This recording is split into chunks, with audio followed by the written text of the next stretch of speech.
David Hall, we had a look at her coming into the mounting yard and we both went, wow. Yeah, she looks fantastic. Hasn't taken any harm from her race on Saturday. 50 kilos, very well weighed. Meets a lot of these better at the weights as well. She'll be extremely hard to beat here. So there's the figures for Charm Scene Land. Let's have a look at the figures for Far Rain. This is all important as we look at her. She's going up to the gates $1.90 and she has trimmed up a little bit. She looks superb. Jen, you've gone for a bit of value. I'll just do that, Peter. I'll go for number 5, D'Angela, but she's going to be so hard to beat. Number 10, Far Rain, from number 1, Toledo. Far Rain for me. They're heading up to the gates for the second of the features, the Group 2 Emirates Classic, the 92nd of the series. We'll be back to watch them fly down the famous 1,200-metre course after this.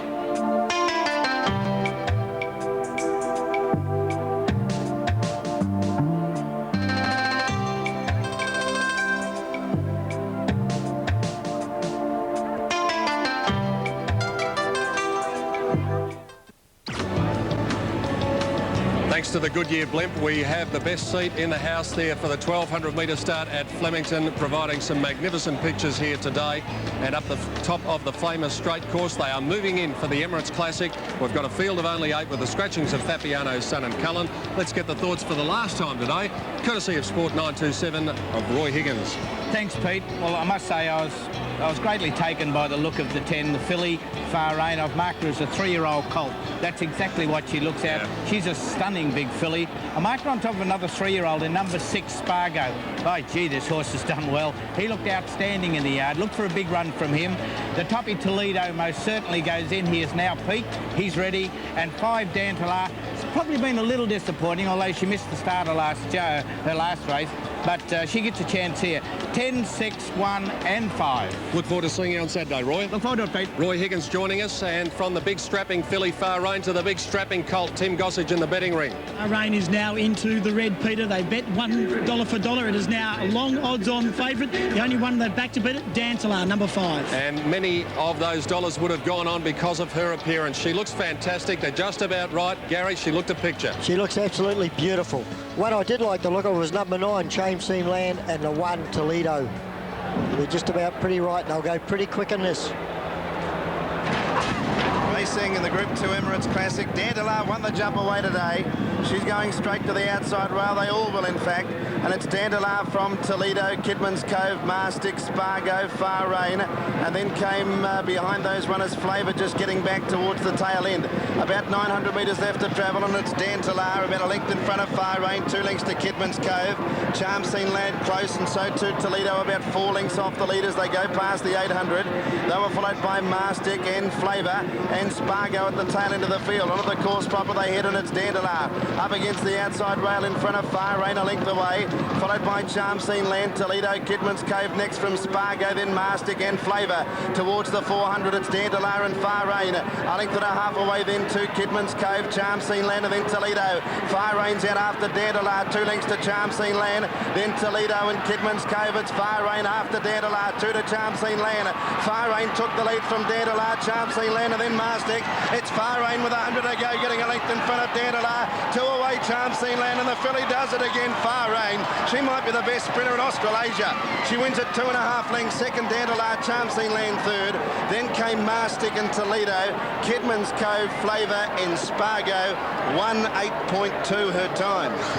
She's just something out of the box. Honestly, she's almost as good a sprinting filly as I've ever seen. Well, she's right up with all the top ones I've seen, Dan. In 1 week, Gary. That's just right. 1 week. Yes. And, wow. You know, Brett Prebble just got a little bit worried there. I think he thought he had a lot more there than what he, but like to get past D'Angela. D'Angela won the Oakley, played second in the Newmarket. That's right. Now class. Here he is. You can see Brett. He's kidding a bit here.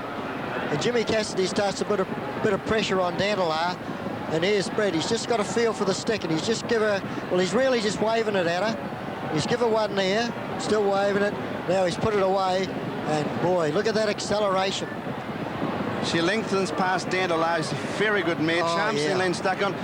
Marstic's run on for 4th, but it's amazing our class sprinters, how far from home they were off the bit chasing when Far Rain was still travelling and hadn't been let down. Oh, just incredible. Well, it's another treble. He's done it again. What a carnival. What a carnival for any jockey to have the amount of wins that this young fellow's had, Brett Prebble. And he's going to be associated with one of the best horses in Australia. And David Hall again. Wow. That's all I can say, Pete. Yes, he just walked up to your name is? We don't know you, I don't think. I can't get it out. Unbelievable, this filly. Yeah, look, it's pretty special, isn't it, to do what she's doing. I suppose we took a little bit of a risk to back her up in 4 days, but 50 kilos, and she just really loves this straight course. And, you know, as soon as I saw her after Saturday, I knew I was going to back her up. I just had to take up that challenge, and she's delivered the goods. She's something special. If anything, I thought she probably looked better in the yard today than she did on Saturday.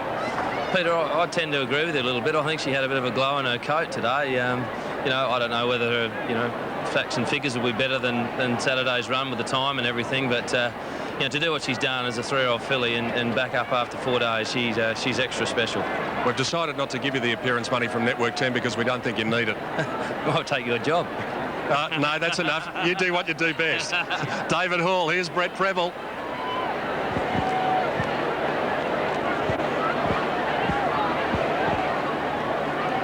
Just got a bit of a problem with the microphone there, but we've heard from Brett a few times. I think Letsy's talked so much that he's broken the mic out there. And we might have another look at a replay of this flying filly. She was travelling in the race. She actually got her head up a little bit just as they joined up with the course proper with about 600 to go. But there she is in the purple and green colours, moving up inside Dantelar, which was hard up on the rail. And quite often, the horse that's hard up on the rail just has that guide, and it's a bit of an advantage. But look at the way this filly lengthens when Brett Preble goes for her. She just finds that extra length that only really top-class racehorses can find. And what you have to keep in mind is that she is having her 6th start in a race today, and she's won 5 of them. She is outstanding. Dan Malicki has labelled her perhaps the best sprinter in Australasia, and I have no reason to disagree. We've seen a wonderful performance by the little filly in Far Rain taking out the Emirates Classic. We'll head to a break now and be back with the correct weight and the dividends after the running of race 8. We hope you're enjoying Network 10's coverage of Oaks Day from fabulous Flemington.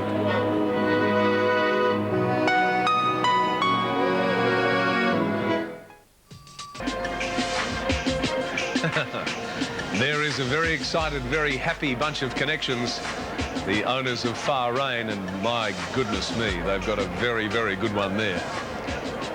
And look at that little twist of the whip around the fingers from Brett Preble. And that must be a very, very exciting feeling to sit on one that good, and she is special, Far Rain. All right, there's Damien. We're after correct weight from Des Gleeson. Here comes the wave. Correct weight. All right, dividends must be ready. Danny, she's a good in this one. Most certainly is, Tim. I think the highlight of the carnival so far is this magnificent filly Far Rain, who pays $1.80 and $1.20, $1.80 for Dantelar. The 2 ladies in the race have run 1-2. Charm Scene Land $3.50. Trifecta $80.80, the Quinella $5.30, Exacta $6.60, and the Race to Race double paid $61.90. Well, everyone wanted to be on it today, Tim Gossage, Far Rain, so I'm sure the bookies would be wanting to hide somewhere. Yeah, well, they were betting dollar for dollar for a while there, Dan, but they got absolutely smashed in the end. Just speaking to a couple of bookmakers then, said most of the business came on the phone, but Far Rain, one of the worst results for the carnival. The last race, if you're not in front coming to the last, good luck. It's a tough one, Peter Donegan. It is a very tough one, Tim Gossage, and you should be able to get each way odds the field here. I think Palladium Star is probably going to start close to favourite here, Jen. Yes, I think so, and I think the pattern of racing too will suit Palladium Star for sure, because he'll get back and he should be running on towards the end of the race. I've actually gone for number 9 here, Atomic Man. That was before the way that they have been racing. A horse that does normally like to go up there, but I think the 1600 metres will suit anyway. Now, I thought a good value chance at around about 20 to 1 for number 1, Ekalaka, and for 3rd, I'll put in Palladium Star. So 1, 2 and 7 are the main ones there, with Palladium Star opening up the favourite at $3.60 and $2.20, and then we go over the page. And the one that Jen has suggested, Atomic Man, is very big odds, around about the $19 mark. Sterling Knight 12, Chief Red Eye 16. They are the main chances. 115,000 in the pool. Remember that, because it's going to be a lot more than that by the time we come to the running of the final event. There are the selections from the panel. Atomic Man from Jen, Palladium Star from 3 of us. Go with the flow. Ekalaka also get a mention. We'll be back with the presentation after the running of race 8, and to congratulate the connections again of this flying filly Far Rain after this break on 10 around Australia.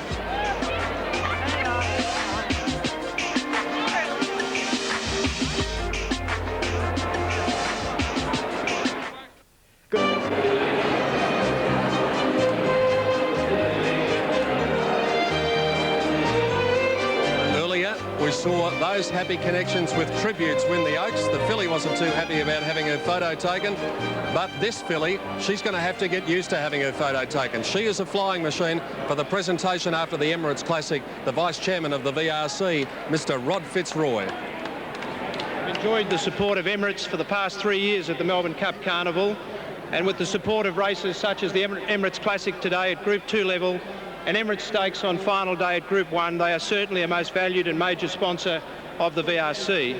It is now my pleasure to introduce Mr. Eddie Lim, Area Manager Australia and New Zealand for Emirates, who will present the trophy to Mr. Craig Hilly on behalf of the owners. Vice Chairman of the VRC, Rod Fitzroy there, handing over to Eddie Lim, who hands over the trophy in turn to the connections of that filly in Far Rain.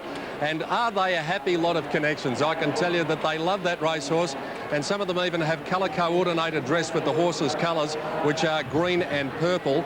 And Ray Poon is one of the owners, and he is a very colourful character, and we might be able to have a look at him in a minute because he's got a purple jacket on, and the shoes, well, they are something to behold. There they are. Look at that.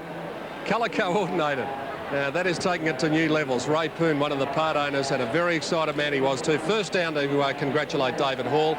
And I don't too often head over and give racehorses a pat, mainly because I haven't got too much time, but I went over and gave this little filly a pat because I think we're going to be hearing a lot more of her during the autumn and hopefully for a couple more seasons to come. She is, to borrow a phrase from a colleague of mine, something special.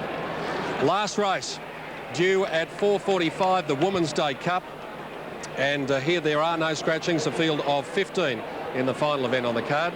And we'll get the thoughts of Jenny Chapman on the last. Just confirming your trifecta selections there, Jen. Yes, I'm going for number 9, Atomic Man, for number 1, Ekalaka, and number 7, Palladium Star in the last. And let's hope we can get out in the last. Yeah, let's hope we can. It's been a fairly tough day for the punters, but we've still got one to go. 4:45 is the starting time, so that is round about 22 minutes away from now. Timothy, we'll join you shortly before then.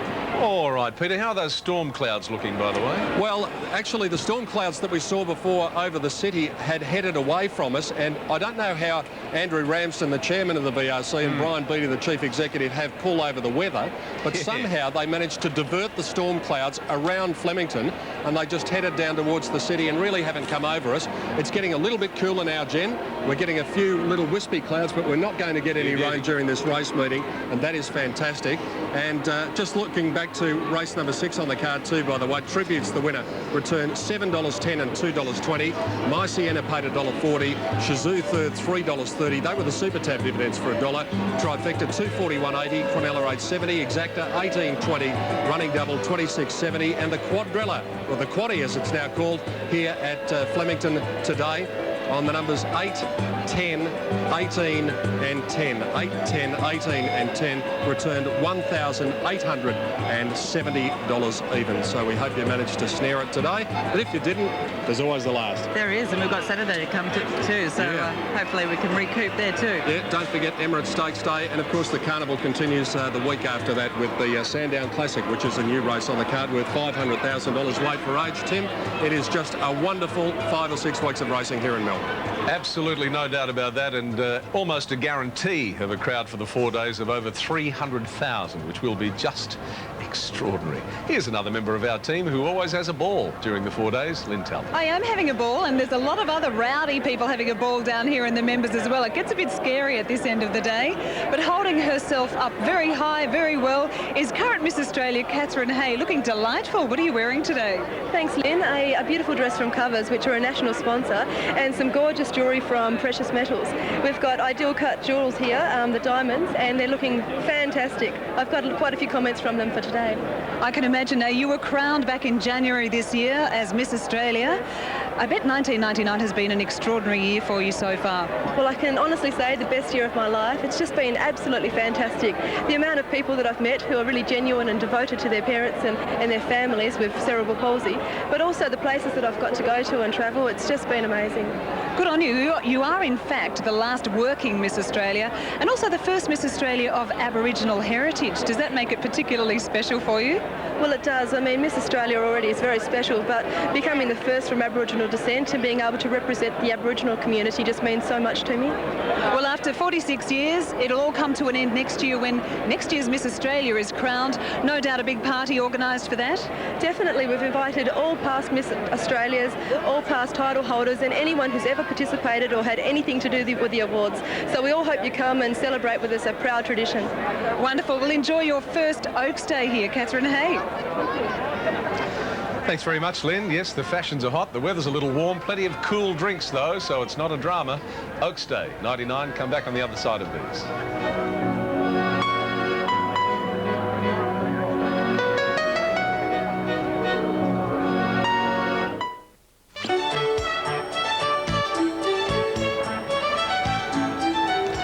Welcome back, everyone, to Oaks Day of 1999 at the magnificent Flemington Racecourse, and everyone just having a ball. And as Peter said, sun's back out again, and the storm seems to have travelled right around us, and that'd be typical for the VRC this week. They are having a stunning week, and as I said, a crowd, I would imagine, well in excess of 300,000 by the time we're on the end of Saturday and Emirates Stakes Day.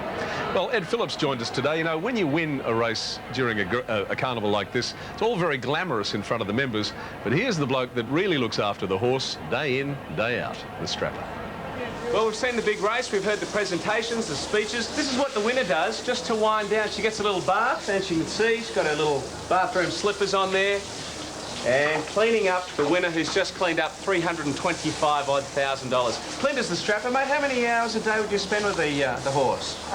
Probably about 2 in the morning and 1.5 to 2 hours at night. So it's just like a pet for you, really? Yeah, You'd spend more time than with maybe your girlfriend? Yeah. Have you got a girlfriend? Yeah, I do. All right, then. Well, I was going to say, if you don't, there's plenty out here. Is this a big thrill for you too? I mean, obviously the owners are pretty happy, but you must get such a buzz as well. Yeah, this is our first time strapping the Group 1 and I've won it. Yeah? Yeah, it's a big thrill. Maybe the first of many for you? Yeah, hopefully. All right, you missed a bit just under the fetlock. Is that what it's called? She's showering. Look, we really shouldn't watch. Back to you. No, you shouldn't say things like that because Wayne Hawkes is here and he's looking after the horse all right? Yeah, doing a spot-on job. In fact, you wanted to say, Wayne, of course, part of the team that trained that magnificent, and she did make magnificent tributes, eh? Yeah, she fantastic.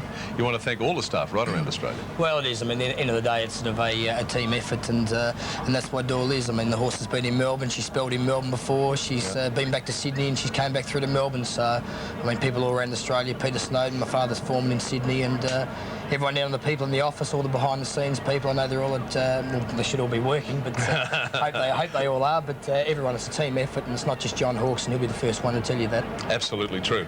Well, he was a bit more colourful in his language, but you've had a lean-ish time, and it's nice to take out the Oaks when you've had a time like that. It is, you know. I mean, I was just saying before, it's just, you know, we started the spring off with sort of commands and a line, dangerous. Even Arena's been very disappointing. I mean, we had some really, really good horses coming in the spring, and we thought it was going to be our best spring ever. And it's amazing how this game is a great leveler, isn't it? It just, you know, absolutely. Can bring you right back to earth, can't it? Well, it certainly did. Let's have a look at the race because My Sienna was travelling very well at this stage, and you watched the Gouch bring tributes up on the outside, and at this stage were you feeling pretty good?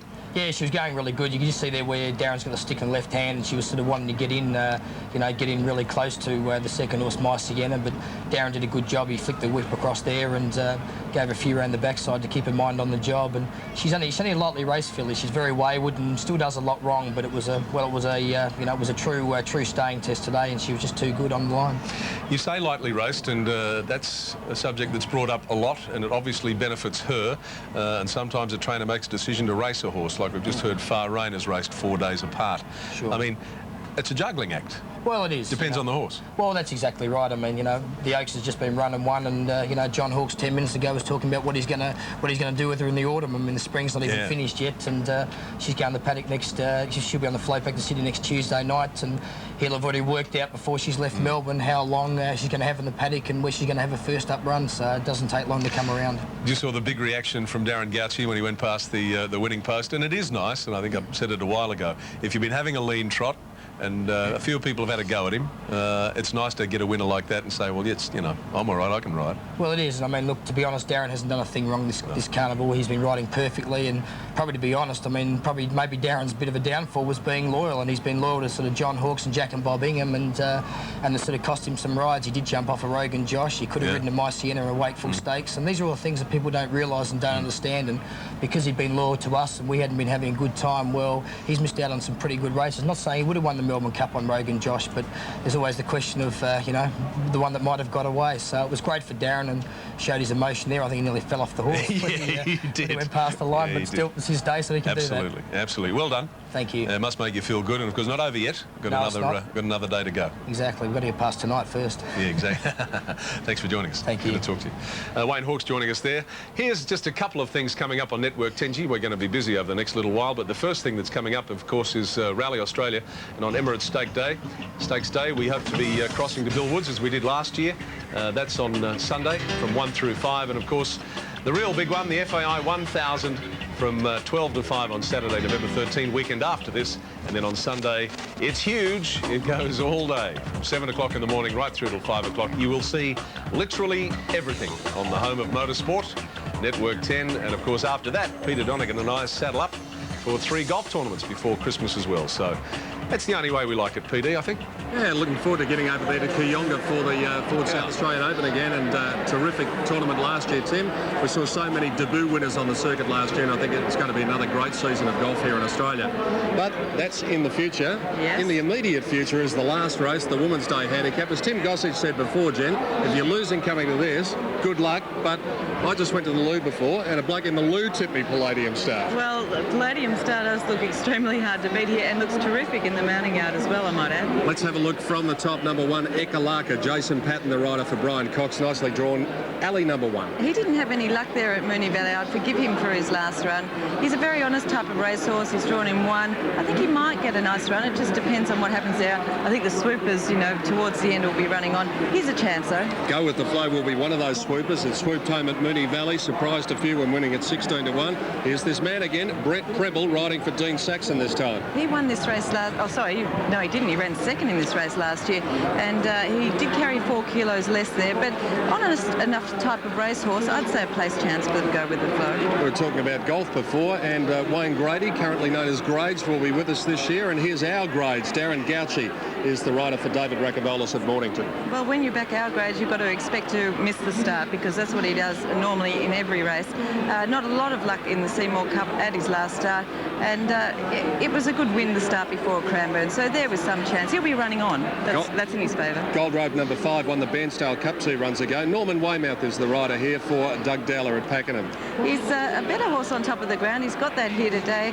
I thought he had every chance there at Sandown, but the track was slow, so on top of the ground, he comes back into it. Let's have a look at this horse, Palladium Star, number 7. Gary Palmer is the rider for Guy Walter. And we're actually on to number 9, Atomic Man, so we'll come back to number 7. But first of all, Atomic Man, the one you like in the race. Well, yes, Atomic Man, I thought he had every chance there at Werribee, but just might have needed that run. He strips a fitter horse going into this. He is a city winner. I just thought at the value, he's very good value, around about 18, 20 to 1. Number 10 is Sterling Knight. Gary Murphy is the rider, and this horse finished 3rd behind Go With The Flow in that race at Moonee Valley last start. Yeah, he's only had 13 starts, and his record is pretty good, Pete, having won 5 of those, and a few placings there as well. Very honest type of performer. Every chance there at Moonee Valley. I'd give him a place chance in this. Number 11, Chief Red Eye. Craig Williams takes the set for Kevin Bodie at Cranbourne. A horse that comes into this race around about 16 to 1, Peter. Now, he ran 3rd behind Palladium Star. Did have every chance there, but Palladium Star is about 2 to 1, and this horse is about 16 to 1, so maybe a place chance. Let's go back and see if we can have a look at number 7, Palladium Star, because it is one of the favourites, and there it is. Looks particularly well too. Gary Palmer, the rider for Guy Walter. He was well backed at Geelong, and on that occasion he did weave his way through, and he ran out. Did a little bit wrong, but he did look impressive, and I think he's going to be hard to beat. You can see he's starting to sweat up now. He is sweating up a little bit as they go to the gates. So what was your trifecta in the last? Well, I'll go with number 9, Atomic Man, from number 1, Ekalaka, and number 7, Palladium Star. Palladium Star for me, but we'll keep an eye on that situation and see how he is when he gets to the gates for this, the last, the Women's State Cup, over 1,600 metres. 4:45 the starting time is round about 7 minutes away from now, so why don't we have a look at the tote figures as they go to the gates, and Dan Malicki is the man to do that with us. Another open race with Palladium Star 260. If you can get her that problem of hanging, well, he could be anything, Palladium Star, but he's a solid enough favourite. 640 Ekalaka, 560 for Go With The Flow. Seemingly the main chances. And you've got a host of other runners just outside that range with our grades at $10. And on the second page, horses like Atomic Man, Sterling Knight, Chief Red Eye, and Henty Lane, all given chances. Henty Lane having firmed in some $2.70. So that's the look on the tote. Palladium Star, $2.60, has winning form, but wayward ways, Tim. It certainly does, Dan, but got the drifts at the moment. It has opened up clear-cut favourites. The only one that really started favourite here in the bookmakers ring. Bit of money for the top weight, Ekalaka. And Pete Donegan, I must have gone to a different toilet than you, because a different bloke came up, pulled my coat and said Henty Lane at each way odds. And before I go, Peter, our lucky punter for the day has had $50,000 to bet with Darwin All Sports, has had his last $5,000 on the favourite in this, and that is Palladium Star. For wins, he ends up in front for the day. Thank you, Tim Gossage. There is the map over 1,600 metres, this Women's Day Cup, and it'll go in round about 6 minutes from now. And taking a look at the selections, Palladium Star from Letzi myself and Gary Willits, Atomic Man from Jenny, Go With The Flow from Richard Friedman, Ekalaka from Dan Malicki. And as they go to the gates now, I'm happy to say that I've been joined by Bob Cameron, who's the editor-in-chief of Women's Day. Bob, nice to see you here at the races. What a day. Oh, it's just wonderful to be here. I've come down from Sydney, and it seems like a Sydney day down here. Sorry about that, but... it hasn't stopped raining up there. Yeah, I know. What do I say? We need it. We need it. Yeah, especially our water up there. Yeah, it's been a wonderful day. What a wonderful crowd here, and a beautiful crowd. And it's been a great race day. And it's true to be here representing Women's Day and the Women's Day Cup. It's been a great year for horses with Women's Day, because I don't know whether you remember TikTok. I'm sure you do. TikTok, the Barcelona Olympics. Yeah. We brought TikTok back from retirement in England to come and spend his final days over here in Australia, and is now travelling around the country. Yeah, so lots of fans, from the Olympics remember him. Well, I don't know what sort of a tipster you are. Have you got one for us in the line? Well, terribly. I got myself a trifecta sorted out, and I went and left my my ticket up on the table back at the Women's Day Pavilion. That's not a good idea. No, it's just terrible. I think everyone's leapt on it. Yeah, well... I'll tell you what, I'll tip you one. Okay, Palladium Star number 7. Yeah, that wasn't one of mine, but I'll now rush off and put some money on it, shall I? Thanks for joining us. Thank you. Bye-bye. They're going to the stalls now for the last, and we'll be back with the Women's Day Cup after this break. The final race of the day on Oaks Day, and you're watching it live around Australia on Network 10. Hope you're backing a winner.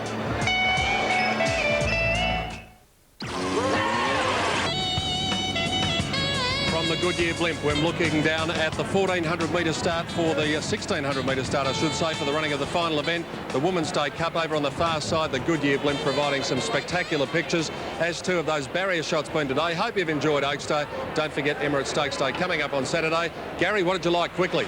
Well, I like Go With The Flow from Palladium Star and number 1, Ekalaka.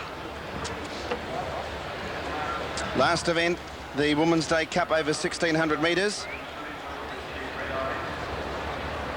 Last one up will be our grades with Darren Gauci, who won the Oaks with tributes.